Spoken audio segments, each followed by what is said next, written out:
Hola, cage fighting connoisseurs. This is KidNativeBloodyElbow.com. Joined once again by Zane Simon, also BloodyElbow.com. We're here to talk about UFC on Fox 17. Rafael dos Anjos continues to hold the UFC lightweight championship after annihilating Donald Cerrone in the main event. Zane, shocked, stunned? Yeah, I mean, I expected Dos Anjos to put it on him early and then just stay on him all fight and outwork him for a decision. But man, I mean, he does some. He is just such a whirlwind. It's kind of amazing. I mean, it's weird because he's one of those fighters that you never can picture in your head as like this amazing, ultimate, like awesome violence machine, and then he does something like this, and you're just like, where the hell did that come from? I He's consistently improved over his years in Yeah, the UFC. I mean, it's so hard to believe this is the same guy that got uppercutted into oblivion by Jeremy Stevens Low these many years ago. This kid, he got the calf slicer on somebody. What was the fight where he got the calf slicer on the dude forever and then still lost the fight? I mean, this was a guy that yeah. was sort of a fringe top 10 fighter for a long time, and then now he's the champion. And what do you think of a potential matchup with Conor McGregor should the featherweight champ decide to move up to lightweight?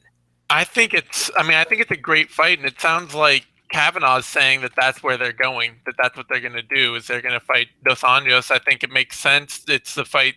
It's the best fight on the plate for Dos Anjos, and I think a lightweight title fight for McGregor is a bigger money fight for him than Frankie Edgar. Yeah, I mean that's the sad part about being Frankie Edgar. Great fighter, but never been a draw. Probably never will be a draw. Should he get lucky enough to fight Conor McGregor, and he could very possibly beat Conor McGregor, but just for business reasons, it's going to be very hard for him to get that fight. I mean, Rafael dos Anjos is certainly somebody whose marquee value, at least in the United States, is based on holding the UFC lightweight belt more than being Rafael dos Anjos, despite the fact that he is, like you say, just a virtual human killing machine. It was Tyson Griffin back in April 1st, Yeah, April Fool's Day 2009. They back-to-back losses with Jeremy Stevens and Tyson Griffin to open his UFC career. But Rafael dos Anjos has, it's been a while, hasn't lost since 2014 to Khabib Nurmagomedov, who has been injured now in the division for basically the whole year. So Conor McGregor's going to be bigger than Rafael dos Anjos. So he's taller, he's got more reach, might be faster. Although we don't know what it'll be like at 155. But definitely a heck of a fight. It'll be very interesting. Basically, it'll be a repeat promotionally of Conor McGregor against a Brazilian blank slate. I mean, he's going to fight a yeah, succession of these very athletic, very nice, sincere, straightforward dudes who have very little charisma or interest in chit chat, who just want to work out in the gym and get in the octagon and fight.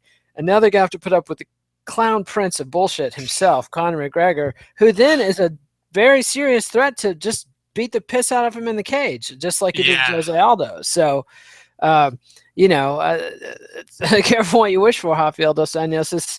It's a tough spot. I don't know. To me, I can't bet against Conor McGregor right now just because he's so big, he's so lucky, he's so exciting. It seems like the momentum's all on his side. But how would Rafael dos Anjos beat McGregor? I mean, he would have to. It's that's the thing is because you know he would have to pressure him with wrestling. Basically, that would be the way to do it, is to just go in there and try and take him down and outwork him on the ground. Because Which Chad Mendez almost succeeded in doing. yeah, which Chad Mendez almost succeeded in doing. I mean, that's the only blueprint there is, because I mean, Dos Anjos has never been a hang back and wait for your chances kind of fighter. He's No. a pressure fighter, and you can't pressure outstrike Conor McGregor. Like, No, that he's too is big and just a too bad plan. fast. Yeah. Yeah, too unconventional, and he moves too well for Dos Anjos to play that game. However, should he get the takedowns, McGregor still seen as very vulnerable on the ground. And after the Chad Mendes fight, there was nothing to disprove it. The one thing we do know is that you don't want to charge in and lead with your face like Yeah. Jose Aldo did. That was a very ill-advised plan, and Dos Anjos would be well served to avoid it. As for Cerrone, long win streak comes to a painful end. It seems like Cerrone might be locked in. This might be the last title shot he's going to get in his storied career. as a bridesmaid, never a bride. Did he have the WEC title briefly at one point? Um, I'm trying to think back in the day if he ever would have. I don't think he ever did because he lost to Varner, who was the champ, and then Henderson, and Yeah, then Henderson again. So those would be your WEC champs at the time, beating James Krause, Ed Ratcliffe, or was his win? Rob McCullough wasn't ever WEC champ, was he? no, No, so he wouldn't have ever beat anyone to be that would have been champ. So I think he just. Oh, he yeah, did beat Varner at WEC 51, but that was already after Varner didn't have the belt. So yeah. yeah, Barnard lost the run, so always a bridesmaid, never a bride. A bummer for Donald Cerrone, who's an incredibly tough fighter, but a notorious slow starter, and Dos Anjos made him pay and pay for that. yeah. I mean, and the truth is that honestly, he talked for years about never really wanting the championship, never wanting to be a title holder, and I kind of wonder if that really just doesn't suit him in general. Like long waits for belts and for fights, long waits between fights. It's just not who he is. Like he's a guy who should be fighting anyone and everyone on short notice anytime they need somebody, not a guy who should be sitting up there waiting 6 months for the next title contender to come around. Yeah, and entirely possible. Either way, he's not going to get that option. So, good night for Rafael Dos Anjos. Pretty weak night for Donald Cerrone, who lost by TKO, body kick and punches, 1 minute 6 seconds into the first round. In the co-main event, in a fight that would have been for the heavyweight title, 5-6 years ago, Alistair Overeem knocked out Junior Dos Santos in the second round in a fight that was less exciting than it sounds. Yeah, Connor and I talked about this going into this, that I was kind of sad about this fight. Like going into this weekend, it's kind of like, I'm not looking forward. There Like, was definitely a ghost of Christmas past feeling to both of these guys. yeah, like JDS has just looked so beat up and shop worn, increasingly shop worn lately. And Overeem has looked better, frankly, than he has in a long time fighting out of Greg Jackson's, but his chin, his constant problems with being very knockoutable leaves it like left this fight is really like, am I really going to be all that satisfied with whichever way it goes? And the fight itself, neither guy wanted to exchange much, and then Dos Santos ate a few hard shots, and that was it.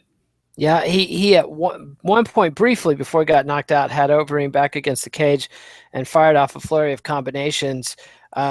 Just a brief flash of the championship form that's familiar to Junior Dos Santos fans, but that's all he had in him. And then Overeem caught him with a thunderous left hook, and it was all over. But yeah, I mean, compared to where they were when Overeem was popped for elevated testosterone levels back in, I think it was 2011 in Nevada, man, if we could have got that fight. I mean, I'm all for the tougher drug testing regime and everything, but still, it was a thing of beauty to see horse meat fed Overeem with muscle upon muscle, just tossing guys around, annihilating Brock Lesnar, and I would love to have seen him against Junior Dos Santos before Junior spent the 10 rounds being beaten by Cain Velasquez that have so dramatically diminished him as a fighter, and hopefully, I'm afraid to say, as a human being, but it seems inarguable that the guy is not what he was before he had those epic wars with Cain Velasquez and came out on the losing side. At this point, heavyweight's still very thin, and anybody can come back, as we see from Andrei Arlovsky's current run in the UFC. But this division is not deep, but Junior Dos Santos seems to be buried as far as you can go for title potential. Yeah, I mean, it's weird to think about the guy who, this is like he's number 2 right now, I believe, in the division. And after this, it's probably not going to drop lower than number 5. And it's weird to think of him still feeling just miles away, even with a champ that he's beat already. It's a very strange place. And it's a division that just has stayed so weird. Yeah, And it's weirder for this loss. Like, had JDS beat Overeem, that was like all is right with the world version of heavyweight that we all know. This is the still crazy funhouse version of heavyweight that is very yes. much heavyweight as reality. Yeah, Dos Anjos came in at number 2. Overeem came in at number 9. You have to think he'll jump up, although I don't think he'll jump all the way up to number 2, considering he's got losses to Yeah. guys that are ahead of him in the rankings now. But yeah, I potentially, he gets one more win, he could be looking at a title shot. Yeah, it's a strange place, and especially with Verdum in I mean, both Verdum and Junior Dos Santos have, or both Overeem and Junior Dos Santos have wins over Verdum. So Yeah. Yeah. So, there's something to sell there.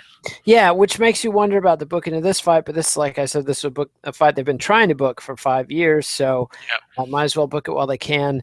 Wasn't that entertaining, but it did deliver in the end, and that's all anybody's going to remember anyway. But then lightweight Nate Diaz was in fine form against Michael Johnson. Unanimous decision, 29-28 on all 3 cards. Just boxed him up. Classic Diaz brothers fight. Yeah, I did actually think that that third round was a lot closer than Rogan was willing to give credit for. He just seemed to get keyed in on calling every Diaz strike, even when Johnson would throw 3 or 4 back at him. Yeah, the Diaz throws so fast. You call his strikes. You're drawing breath when the opponent's landing Yeah. his comeback shots. And Johnson's were quite hard, but uh, But frankly, it's the Diaz. best Diaz has looked in a long time. Oh Yeah. yeah, it definitely did. And Diaz did such great taunting of Johnson. He would land a 1-2 combination and then do the pointing thing, which is a new move we hadn't Yep. seen before. So, Diaz was on form, and it really did seem to pull Johnson out of his game, which should have revolved around kicking that lead leg and Yep. just moving, side to side and not engaging Diaz head on. But it seemed like from the moment they had the altercation in the hotel lobby on Friday that Diaz has been well inside Johnson's head. And Yeah, I mean, as long as Johnson kept his kicking offense up early, he was doing well. But I think part of the problem is that with that too is that both, Diaz especially sets such a high pace that kicking drains you. I mean, that takes a lot more energy than punching, and so it's hard to keep up a kicking offense against somebody who's going to be throwing that many strikes back at you.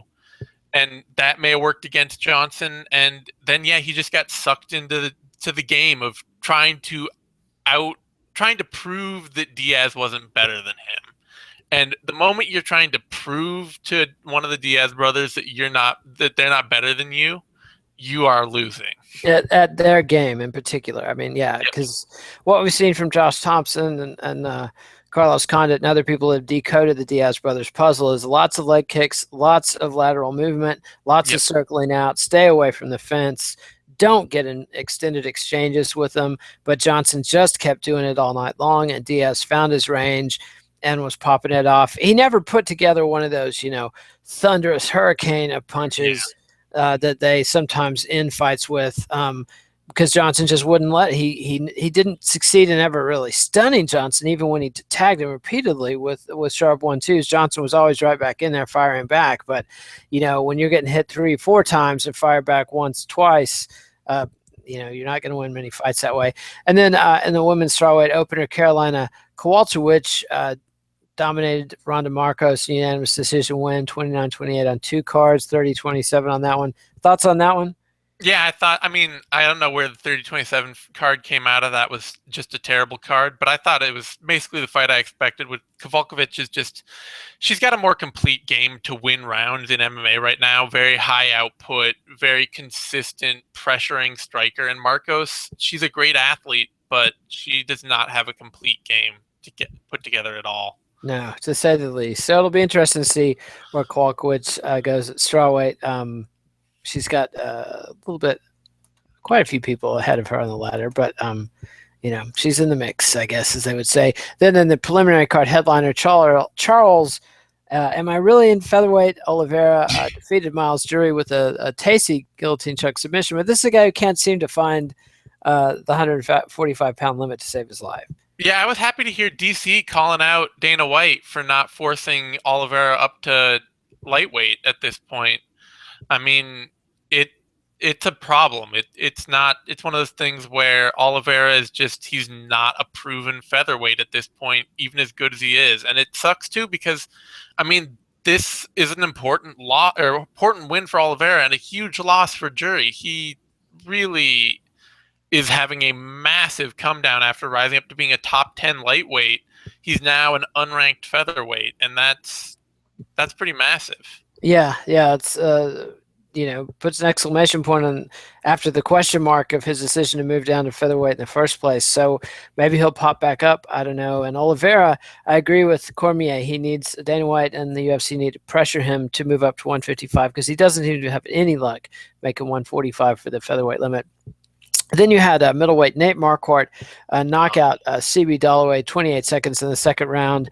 A very enjoyable fight if you enjoy both of these guys getting punched like I do. I had moments where I was on my feet applauding successions of blows to both their heads. And a delightful fight, really. What can I say? First, we got to see Nate Marquardt just slapped around the cage and beat up, and then we get to see Dollaway walk in to just a perfect counter punch and get knocked the fuck out. It was beautiful. I loved it. It was the happiest way this fight could have ended. And not because I'm not like I don't hate Dalloway. He's a fine dude, even if he has a punchable face. That's not that's not his fault. You can't make your face unpunchable. No, no. But I was so ready to be so sad about watching Marquardt just get slept off some, the first hard shot he took. And the first hard shot he took looked like it stunned him a bit.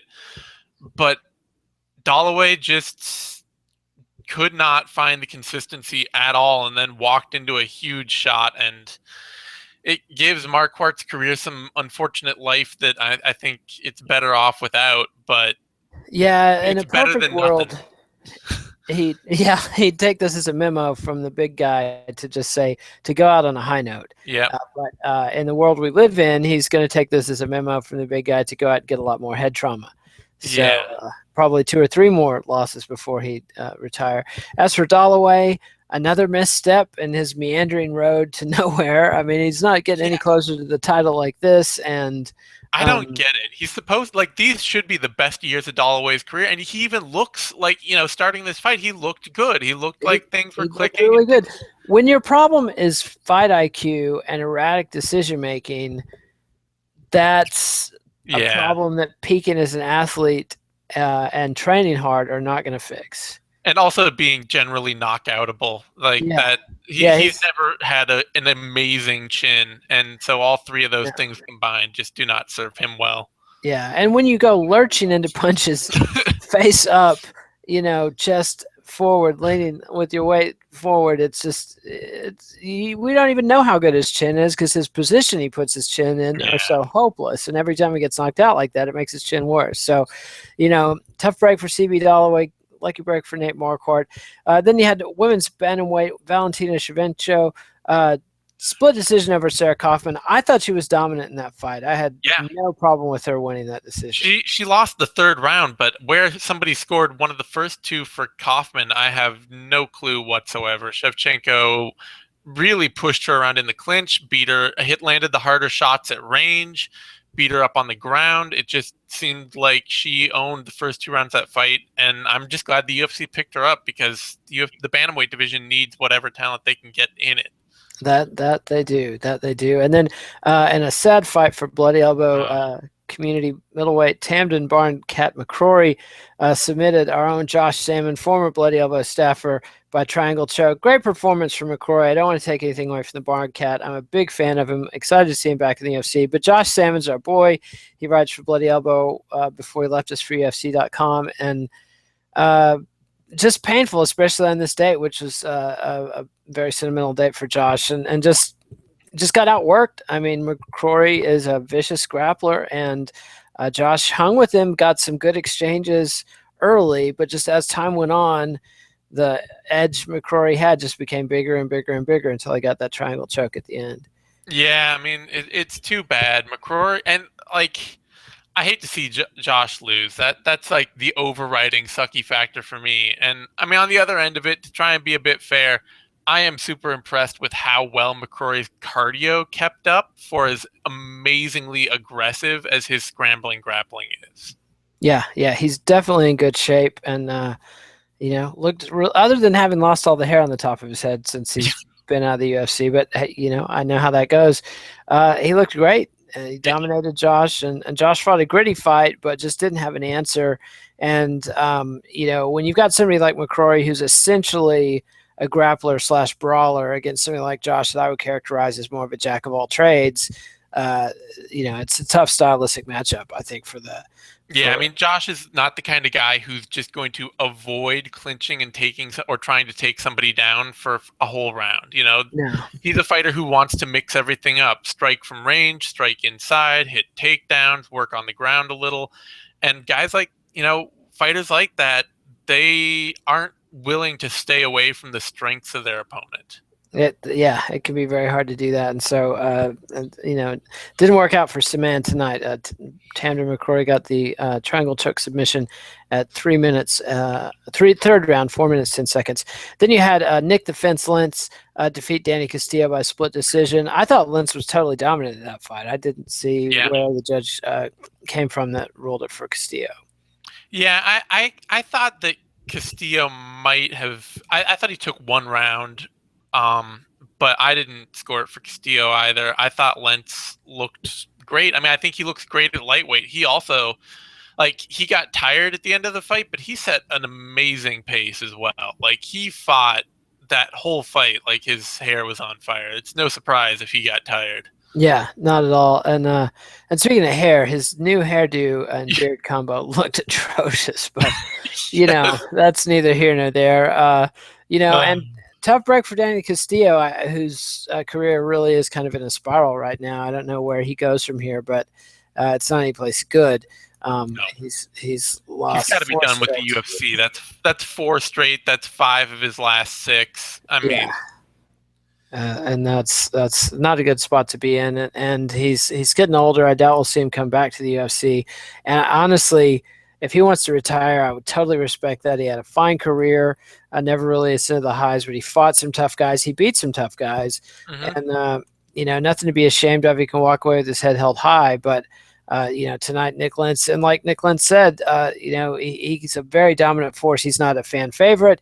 He's not stylistically that scintillating, but he's dominant. He's powerful. And those hip tosses he landed on Castillo were very entertaining moves.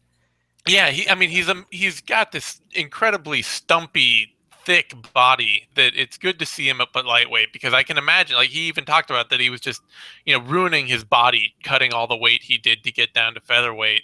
Yeah, and that's another benefit of the rule change regime that we've seen this year is they're taking steps finally to discourage some of the extreme weight cutting that's been going on between Gleason Tebow getting popped for EPOs and the increased scrutiny on extreme weight cutting. It looks like we might be getting away from the days of guys weighing in 35 pounds below the weight they're going to fight out the next day, which is just insane and not healthy. So it's good to see Nick Lentz moving back up and getting another win. Then in the Fox Sports 1 opener, featherweight Cole Miller caught a no contest against Jim Eilers. I thought it should have been a DQ myself. I thought Cole Miller was pretty clearly winning that fight when Eilers poked him in the eye. Thoughts on that one? Yeah, in general, it would be kind of nice to see eye pokes be DQ losses. It's the worst foul in MMA by far. It's way worse than low blows, than cage grabs, than pretty much kicks on the ground, anything. It's atrocious. It can damage retinas and end careers. There's really no, they just cling to defending people's right to stick their fingers in people's faces. And it's just, I get where you want to stick your hand out to find range, but there's a lot of guys who spend a lot of time with open hands and busy fingers.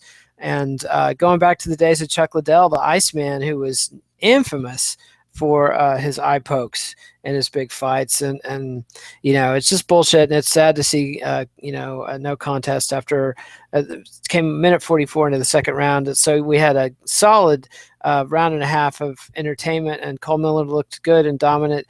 Not great, but good. And Eilers was putting on a decent performance, although I thought he was losing the fight, but just to me, kind of a chicken shit way for the fight to end. Then we had 3 fights on Fight Pass. First up, heavyweight Francis Ngannou demolished Luis Henrique with a second round KO, 253. Not a ton of action in that fight. Basically, Henrique exhausted himself working for the takedowns, was dominant on the ground when he had it, but then when he was tired and it was a kickboxing match, it was all Ngannou. Yeah, I'm happy with the decision. I don't even care if, like, I know the ref was separating them a lot, and that was kind of shitty for Henrique. I feel bad for him, um, but I'm really happy to see Ngannou win because heavyweight needs dudes like him to succeed. He's an Yes. amazing athlete that needs time and space to develop, and just needs every chance for success in the UFC. And it's an impossible division to get that time and space. So I'm happy to see him get a win right off the bat. Yeah, and a dramatic win, huge uppercut, just Yeah. demolished Enrique. Just a beautiful thing of grotesque, horrible violence. That well, I might go back and watch again before I go to bed. But then we had welterweight Vicente Luque defeat Hader Hassan by anaconda choke. Really nice submission. Those two fights got the card off to a really nice start with the thunderous violence of the first bout and the skill and artistry in the second one. Yeah, I mean, I talked about before this fight started that Luque needs the striking advantage to make his grappling and takedown offense work. And he was actually outstriking Hassan. Like, he was pressuring him, backing him up, landing some hard shots, and that forced Hassan into a sloppy takedown, and that gave Luque the submission win. And it was a great win. I didn't think you'd have that advantage, so I was happy to see it. Yeah, it was very impressive. And then in the final fight on the Fight Pass card, you had welterweight Kamaru Usman take a unanimous decision over Leon Edwards. Back and forth fight, consistent action, not really that thrilling. Yeah, I mean, it was a really tough fight for Usman. Edwards has great takedown defense. You could see it early in the first round when Edwards wasn't tired. He stuffed all the shots. He worked really well. His kickboxing looked great. But Usman was able to weather it, and then eventually, the takedown started coming easier, and he turned it around. And I'm glad to see that too, because I think Usman's a great talent, but he's another guy the UFC grabbed really early in his career.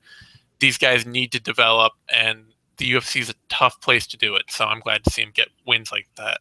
Absolutely. And so back to the main event, Rafael dos Anjos demolished Donald Cerrone, minute and 6 seconds. Conor McGregor next. Any thoughts on the timing of that? Is that going to be McGregor's got a doctor's notice? He's got to be out for a while, but those things never seem to take quite as long as they say.